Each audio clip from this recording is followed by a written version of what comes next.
Our episodes deal with serious and often distressing incidents. If you feel at any time you need support, please contact your local crisis centre. For suggested phone numbers for confidential support and for a more detailed list of content warnings, please see the show notes for this episode on your app or on our website. This episode was originally released on Casefile's Patreon, Apple Premium and Spotify Premium feeds as an early bonus for our paid subscribers. These episodes are designed to be slightly shorter, allowing us to cover a broader range of cases. To receive these episodes early and ad-free, you can support Casefile on your preferred platform. Today's episode involves crimes against children and won't be suitable for all listeners.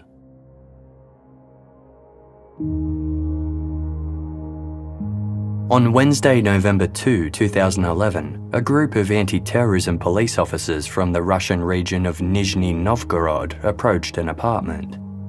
They weren't there to make an arrest. Instead, they were visiting for research purposes. The apartment was home to a semi-famous historian whose expert opinion was being sought for a case they were working on. The officers knocked on the apartment door and were let in by the historian. Upon entering the small residence, the officers were immediately struck by its chaotic state.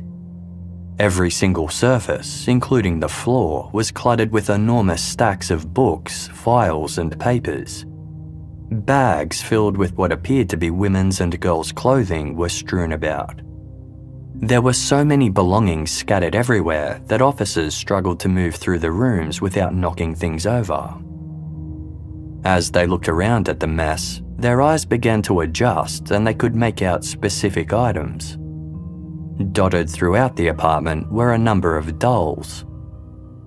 These weren't store-bought, mass-manufactured toys, but crude, seemingly homemade and life-sized. Several were lying on the floor or across tables. Others were propped on top of dressers and wedged into nooks. The dolls were covered from head to toe, dressed in an array of mismatched old clothing.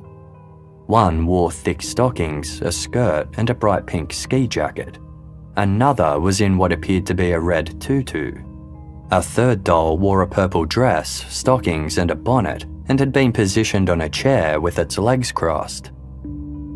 All of their faces were wrapped in bandages, stockings, or wax-type plaster. Some had buttons for eyes and facial features drawn on with paint or makeup, while others were left faceless. As an officer leaned in to more closely inspect one of the dolls, a shocking realization dawned on him. Another officer reached out and touched it. Suddenly, a sound filled the room. It was a well-known Russian nursery rhyme, "The bear really loves honey." Somehow, the music was coming from inside the doll.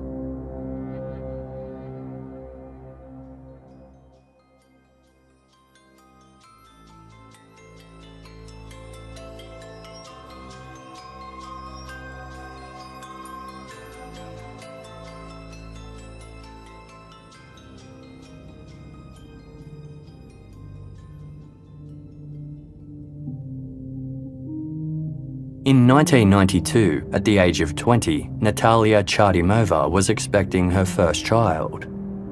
Natalia and her husband Igor lived in the capital of Nizhny Novgorod, the Russian city known locally as Nizhny. Located about 400 kilometers east of Moscow, Nizhny was a vibrant city with beautiful architecture, postcard scenery, and a rich culture. It seemed like a good place to raise a child. That same year, Natalia and Igor welcomed their baby, a little girl who they named Olga. The couple doted on Olga, and she grew into an affectionate and happy child. Olga loved expressing herself through fashion, taking particular delight in wearing dresses and accessorizing her outfits with jewelry and handbags. She often adorned her long blonde hair with bows or hair clips. The Chardymova family lived in a modest flat. Both Natalia and Igor worked day jobs, so when Olga wasn't at school, she was often cared for by her grandmother, who lived close by in a neighbouring apartment block. By the spring of 2002, the now 10-year-old Olga was confident, determined, and eager for some independence. One morning, as Natalia and Igor prepared to take her to her grandmother's, Olga announced, "I'm 10 already. I can go myself." Despite Olga's insistence that she was ready to make the short walk by herself, Natalia and Igor weren't keen on the idea. But Olga was adamant, so reluctantly they agreed. Olga swung her favourite green handbag over her shoulder, collected her blue umbrella, and skipped out the door. It should have only taken Olga a few minutes to reach her grandmother's home, but as the minutes ticked by, she failed to show. As more time passed with no sign of the little girl, Olga's family quickly realised that something must have happened to her and called the police. Officers scoured the neighbourhood, trying to find anyone who had seen the 10-year-old.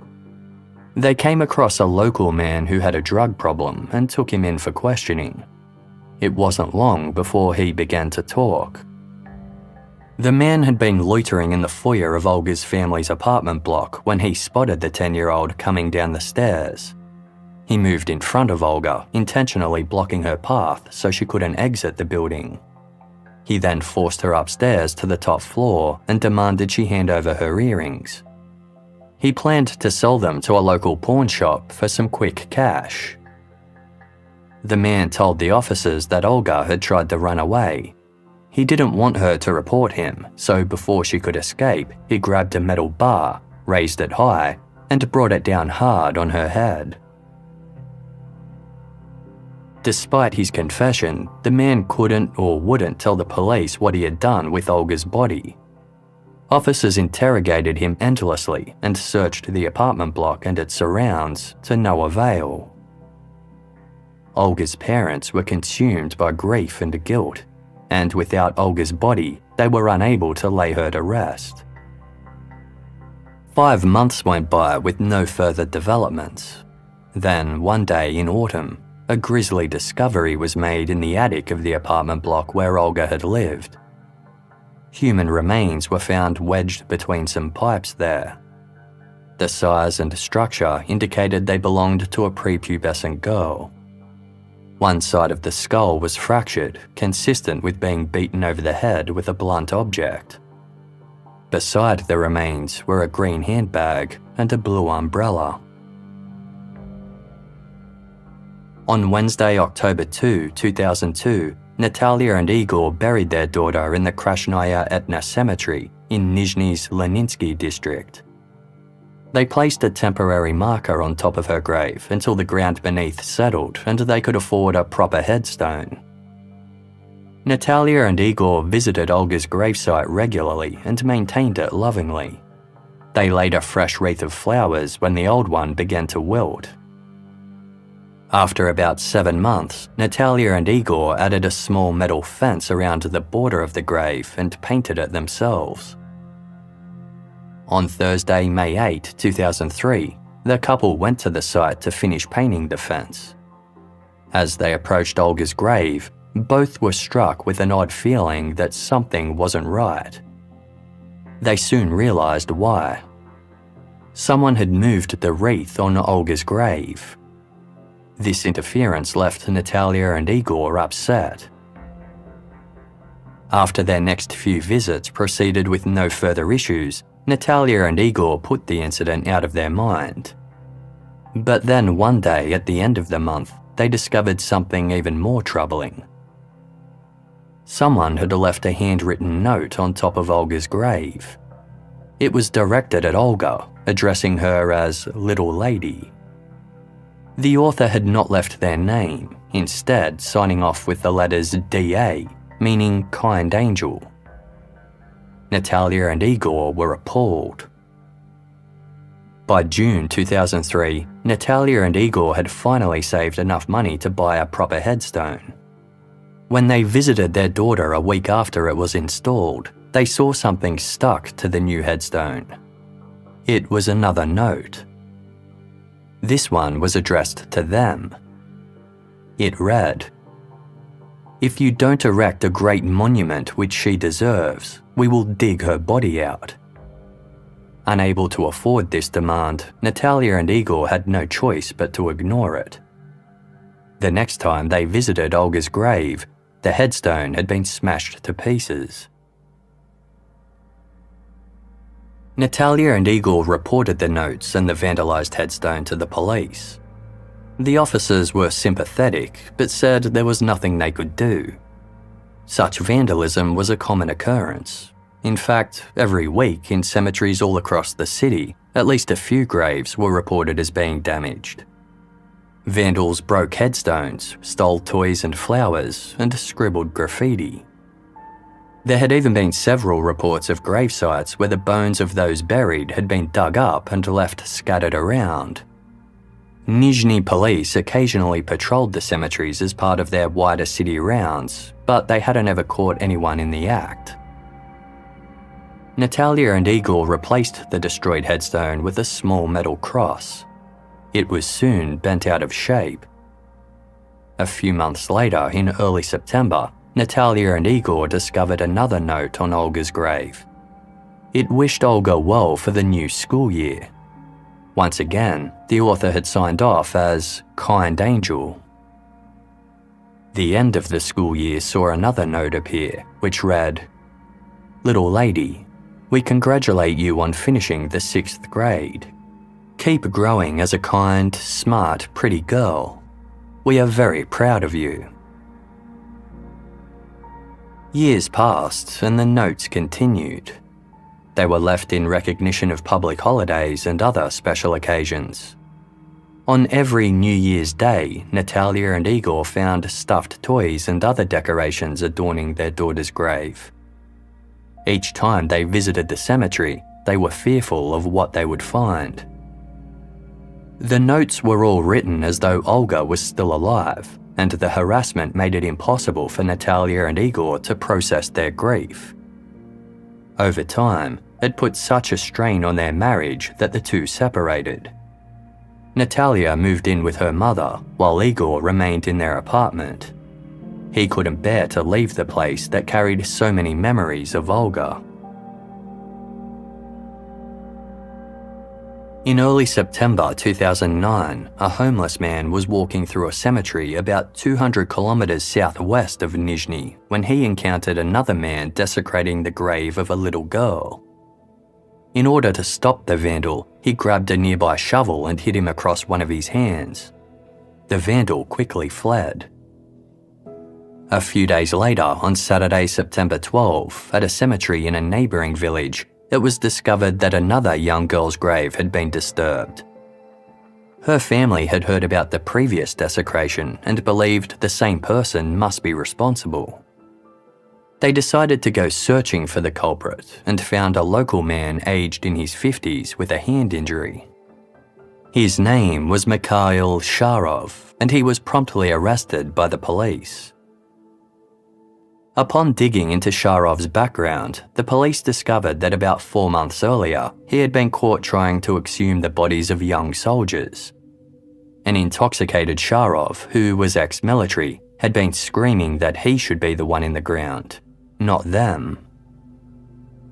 After that incident, Sharov was detained in a psychiatric hospital for treatment.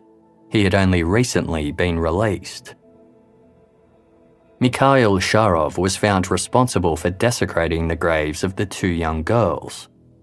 In February 2010, a few months after his arrest, he was once again sent for mandatory psychiatric treatment.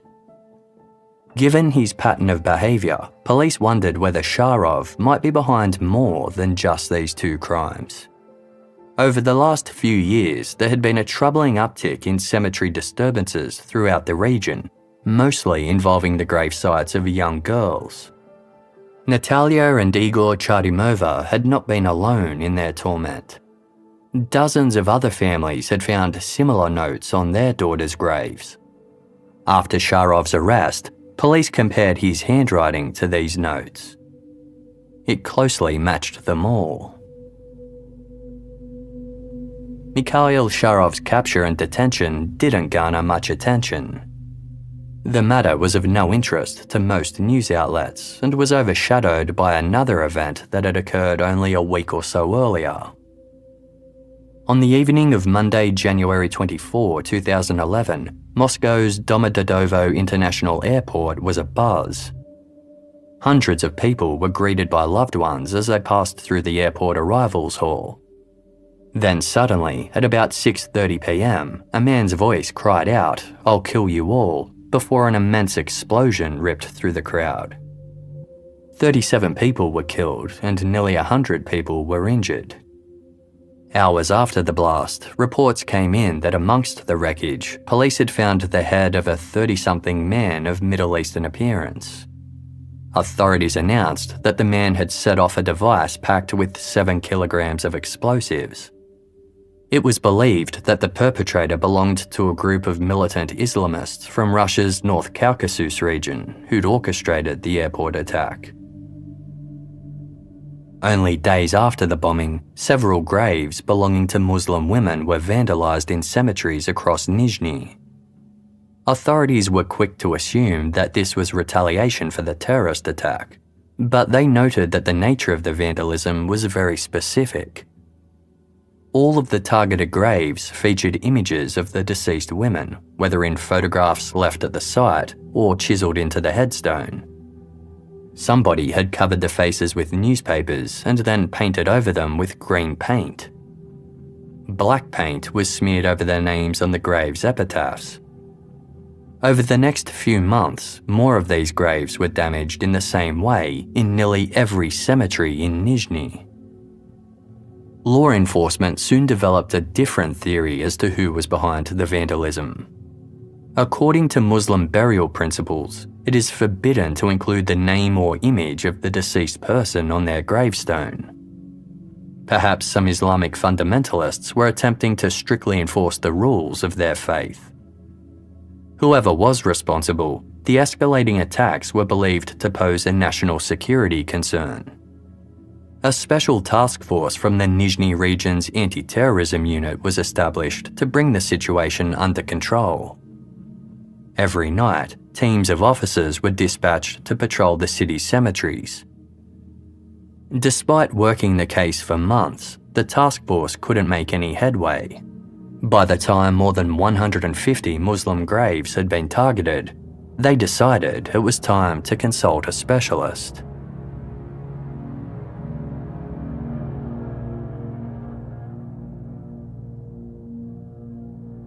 "45-year-old Anatoly Moskvin was something of a minor celebrity in Nizhny. He was a well-respected historian, lecturer, and published author, and was fluent in 13 languages. Though he identified as pagan, Moskvin took an intellectual and professional interest in a broad range of faiths and religions.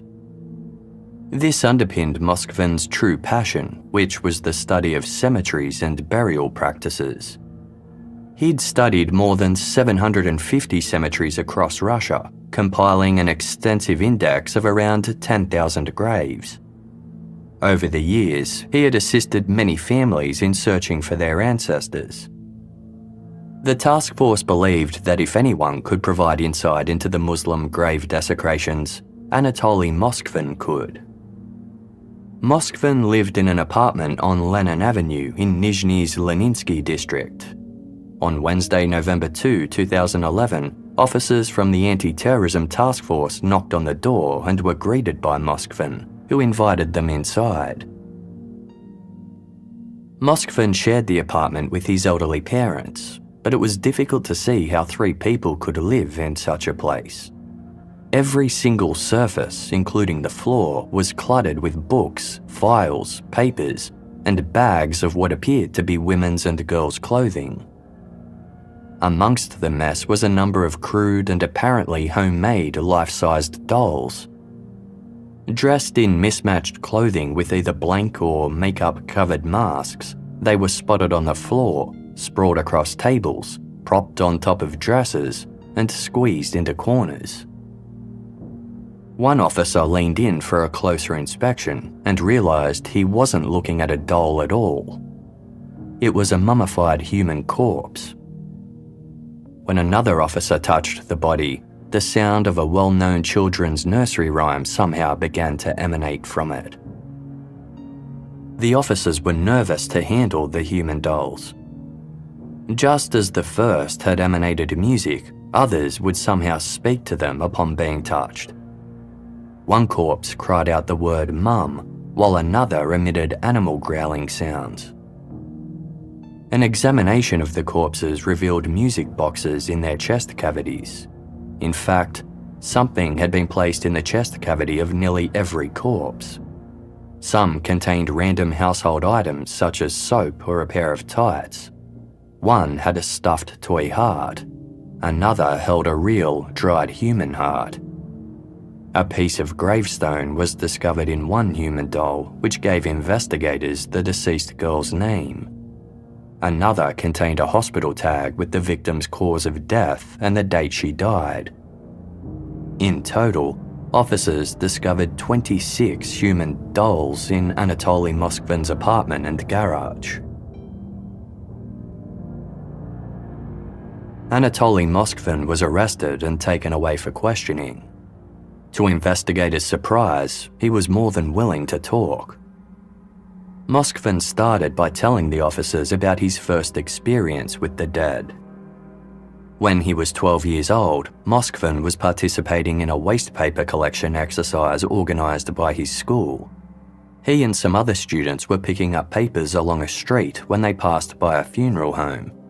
Its front door was open, and Moskvin could see an open casket inside. He knew whose funeral service was being held. A few days earlier, an 11-year-old girl from a neighbouring school had been electrocuted. Her name was Natasha. Moskvin recalled that all of the funeral attendees were dressed in black, holding candles, and singing a mournful song in an unfamiliar language. There were only adults at the service, no children from Natasha's school. Moskvin and his peers were spotted by some of the men attending the service. For some reason, the men began to chase the children. Moskvin recalled running away in fear, but he was grabbed by one of the men and dragged inside the funeral home. A woman stepped forward. She was in tears and holding a large apple. Moskvin assumed she was Natasha's mother. The woman handed Moskvin the apple and pushed him toward the open casket. When Moskvin was standing right beside Natasha's body, the woman told him to kiss Natasha on the forehead. Moskvin refused and started to cry. Someone put their hand on the back of his head and pushed it down. He felt he had no choice but to kiss the dead Natasha. He was made to do this 3 times. Moskvin was then handed 2 copper rings. He was instructed to place one on Natasha's finger and one on his own, while repeating an old Russian phrase. Moskvin was then escorted, along with all of the others, to the cemetery. There he watched as they lowered Natasha's coffin into the ground. Natasha's mother threw some dirt on top of the coffin and motioned for Moskvin to do the same. After the burial, they handed him some fruit and a little bit of cash. As soon as they let go of him, Moskvin ran. Moskvin threw the fruit away but bought some books with the money. While he didn't understand exactly what had happened, he couldn't shake the feeling that Natasha's funeral had also been a wedding. That childhood experience sparked Anatoly Moskvin's lifelong fascination with burials and funeral rites. It was during his later studies of this subject that he learnt of several cultures that practiced the art of resurrecting the dead. Moskvin insisted that his interest in the deceased girls was in no way sexual. It was paternal. For a long time, Moskvin had wanted to become a father. He told officers that nearly 10 years earlier, in 2003, he had applied to adopt a girl from a local orphanage. Neither of his parents had supported his application, and the assessors, finding that Moskvin was too financially unstable, rejected his application. Upon learning of his rejection, Moskvin grew upset. He decided to calm his nerves by taking a walk through one of his favourite cemeteries, Krasnaya Etna. During his stroll, he noticed the unassuming grave of a 10-year-old girl adorned with a wreath of flowers and framed by a small metal fence. At that moment, he made a decision. The following night of Friday, May 9, Moskvin returned to the girl's grave. Using a chisel, he began carefully clearing away the dirt on the top of the grave. After some time, he reached the coffin. He dug the chisel into the wood of the coffin's lid and began to create a large hole. He reached down into the coffin and dragged the girl's body out through the hole. Her corpse was already substantially decomposed and covered in maggots. Moskvin brushed them off to better see her burial outfit. She was wearing a white blouse and a black skirt with tights and shoes. Her long blonde hair was still intact. Moskvin swept all of the dirt back on top of the coffin so that the grave looked undisturbed. He then carefully wrapped the girl's remains and hid them in a different part of the cemetery. Moskvin returned home and began to create a workshop space in his building's basement. Days later, he went back to the cemetery to retrieve the girl's body and took her home. There, he mixed together a specific combination of soda and salt, then placed the girl's remains in the mix. His goal was to dry the corpse out. It took months for the process to be complete. When it was done, Moskvin wrapped the girl's face and hands and dressed her in some second-hand clothes. Finally, he painted on some facial features. Moskvin had his first doll. It was Olga Chardymova.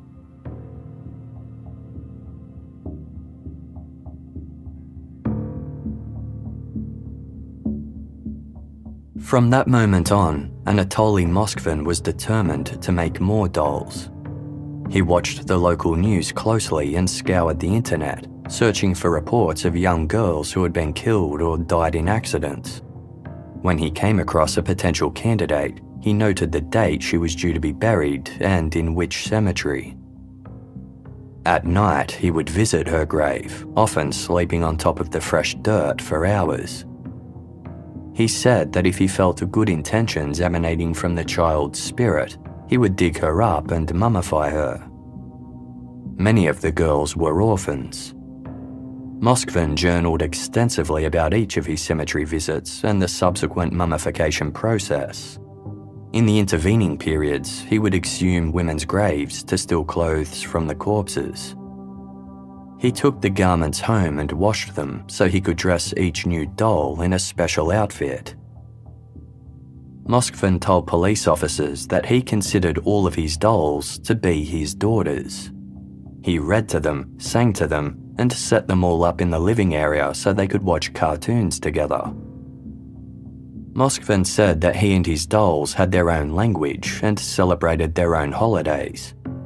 Their spirits communicated with him. Moskvin had his favourites, which were kept in his bedroom. If he lost interest in a particular doll, he would move her to the garage. Sometimes he grew to dislike certain dolls so much that he returned them to their graves. The 26 corpses that the officers found in their search had only been his current cohort. In the last 9 years, Moskvin had exhumed and mummified the bodies of more than 80 young girls. The youngest and most recently acquired corpse belonged to a 2-year-old girl who Moskvin called Masha. Just a few months earlier in the summer, Masha had been on a road trip to Crimea with her family for a seaside vacation. About halfway into the journey, a driver in another vehicle made an illegal maneuver and crashed into Masha's family's car. Masha's older brother sustained a severe laceration to his stomach but survived. Masha and her parents died instantly. Soon after the accident, the family were buried in a cemetery in the northwest of Nizhny. A few months later, in early October, Moskvin dug up Masha's grave. He was especially interested in what clothes she had been buried in. After he pulled Masha's remains out of the coffin, he saw that she was wearing an elaborate white dress. Moskvin told officers that he was disappointed to find the upper half of Masha's body had already begun to decompose, which was not suitable for his purposes. Masha's lower half, however, was still intact. Moskvin bisected Masha's corpse. He wrapped her upper body in a rag and reburied it carelessly, leaving some of her bones strewn around her grave. He placed Masha's lower half and her burial gown in a bag and took them home. After Moskvin mummified Masha's partial remains, he attached them to the head and torso of an actual porcelain doll. He then redressed the hybrid doll in Masha's white burial gown. It wasn't the first time he'd done that. Once, he had even sewn a teddy bear's head on top of a homemade doll. Moskvin told officers that he was waiting for science to catch up with his work. He believed one day it would advance to a point that his dolls could actually be resurrected and brought to life. Anatoly Moskvin was charged with multiple counts of desecrating human remains and their burial sites. He was held in custody pending trial, while officers commenced the difficult task of contacting his victims' families. Despite being constantly tormented by the notes left on their daughter's grave, Olga Chardymova's parents, Natalia and Igor, had managed to rebuild their lives. After 14 months of separation, the couple rekindled their marriage. In 2009, Natalia gave birth to their second child, a son they named Alexei. Natalia felt that her faith in life had been restored. When Natalia and Igor were informed of Moskvin's capture and what he had done to Olga's remains, they were horrified. Natalia later told reporters, "My girl had been murdered. If anyone deserved to rest in peace, she did. But instead, her grave has been robbed." The police strongly advised the couple not to view the doll that Moskvin had created from Olga's remains. They told Natalia and Igor that the sight was too grotesque.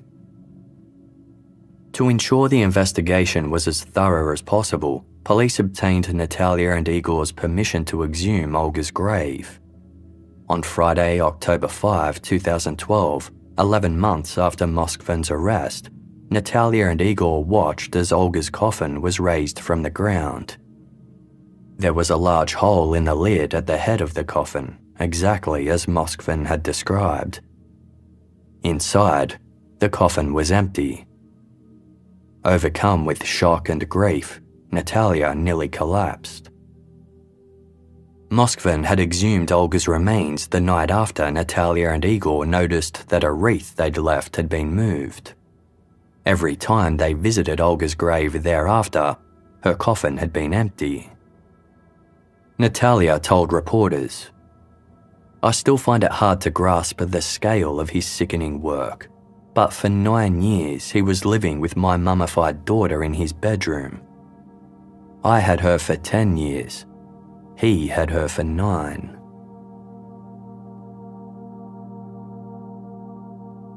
After Moskvin's arrest, his parents were interviewed by police.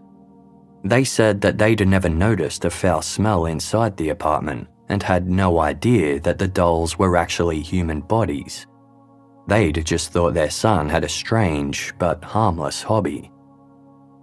For around 6 months each year, they left the city to stay in their country house. They had no idea what he got up to while they were away. During Moskvin's extensive interviews, he admitted to much more than the creation of his dolls. He explained that he was also responsible for desecrating the graves of Muslim women around the city. These crimes had nothing to do with the airport bomb attack. Instead, Moskvin was angry about a civil claim he'd brought against one of the representatives of the local Muslim community. After the court ruled against him, Moskvin began vandalizing the graves in retaliation. Moskvin expressed no regret or remorse for any of his actions, except in one instance. His former cellmate came forward to give an exclusive interview to the newspaper Moskovsky Komsomolets and said that Moskvin had admitted to feeling guilty about Mikhail Sharov. Sharov was the man who had been found responsible for digging up the graves of 2 young girls in neighbouring towns about 200 kilometres outside of Nizhny. While in custody, Moskvin confessed to his cellmate that he'd actually committed those crimes. By the time Moskvin was arrested, Sharov had already been released from psychiatric treatment. But according to Moskvin's former cellmate, Moskvin still seemed haunted by the injustice. Anatoly Moskvin stood trial on Wednesday, February 27, 2013. During his time in custody, Moskvin was thoroughly assessed by psychologists and psychiatrists. According to their findings, Moskvin suffered from paranoid schizophrenia. The court found that Anatoly Moskvin's mental disorder impaired his ability to understand the nature and social impact of his actions. Moskvin knew what he'd done was illegal, but he didn't believe it was wrong. He maintained this conviction throughout, even telling the girls' family members who were present in the courtroom, quote, "You abandoned your girls in the cold. I brought them home and warmed them up." The court found Moskvin was not criminally responsible for his actions and ordered that he be subjected to compulsory medical measures in a secure psychiatric facility until such time as he no longer posed a threat to others. Moskvin's compulsory treatment was reassessed every 6 months. Each time, the measures were extended. Over the years, the chief physician at the facility in which Moskvin was being held petitioned the court for Moskvin to be declared incompetent. Such a classification would allow Moskvin to be placed in home care or an open facility, rather than being permanently locked up. Moskvin would still continue treatment and supervision, but would be allowed to move about the city freely.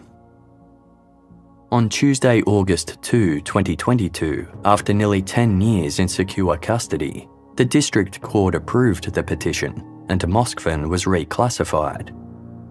However, as of the date of this recording, Moskvin has not been moved to home care and his treatment in a secure facility continues. Olga Chardymova has shared concern about Moskvin's potential release, stating, "I worry that one day he will convince them he's sane and he'll come out and start his morbid activities again."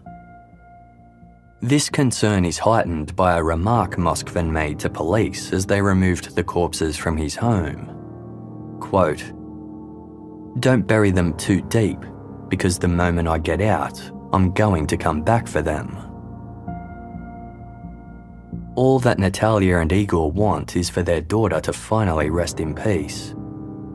They have reburied Olga's remains in an unmarked grave in an undisclosed location.